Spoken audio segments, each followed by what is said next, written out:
এই ৩টা উপায়ে আপনি যে বড়লোক হইতে পারবেন, ৩টা জিনিস কি এবং কিভাবে কাজে লাগাবেন এবং যদি কাজে না লাগান সেক্ষেত্রে আপনি যে আসলেই বড়লোক হইতে পারতেছেন না বা সম্পদশালী হইতে পারতেছেন না সেটা আজকে জানতে পারবেন। তো চলুন শুরু করা যাক। ১ নাম্বার যে জিনিসটা মানতে হবে সেটা কি সময়।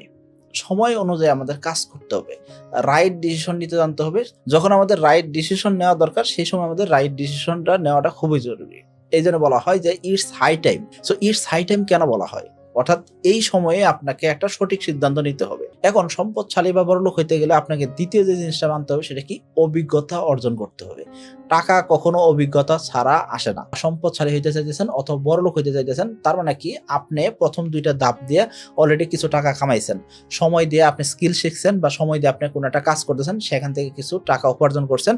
আর অভিজ্ঞতা দিয়ে আপনি কি করছেন? অবশ্যই সেটাকে আরো মজবুত করে নিছেন। রাস্তাটা আপনি চিনে গেছেন। এখন আপনি কি করবেন? এই যে আপনার টাকা অথবা ব্যবসা যেটা করতেছেন সেই জিনিসটাকে আপনি কি করবেন? আপনি আরো স্কেলেবল করবেন। এইজন্য কি দরকার? টাকা দিয়ে টাকা উপার্জন করতে হবে। টাকাকে অলস ফেলে রাখতে হয় না। অবশ্যই অলস টাকাকে সঠিকভাবে কাজে লাগানোর মাধ্যম দিয়েই দুনিয়ার সকল ব্যবসায়ী, সকল বড়লোক, সকল সম্পদশালী মানুষ আরো সম্পদশালী হয়েছেন।